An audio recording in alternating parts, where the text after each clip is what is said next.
ஜக்கம்மாவோட வார்த்தை தான் இந்த சமஸ்தானத்துக்கே வேத வாக்கம்மா, வேத வாக்கு. நல்ல ஞாபகம் இருக்கட்டும், இது ஏன் சமஸ்தானம். கும்மீருட்டின் உடல் கிழித்து கொன்றில் ஏறும் பெண்ணோடியே கோபம் கொண்டு கொப்பரிக்கும் காளியம்மா கண் சிவந்து பார்த்தால் போதும் யோகியின் கட்டி உழுந்து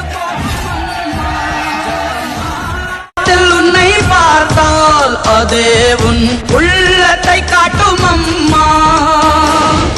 அனைவரையும் ஆதரிக்கும் தாயாகிய அன்னபூர்ணி நீ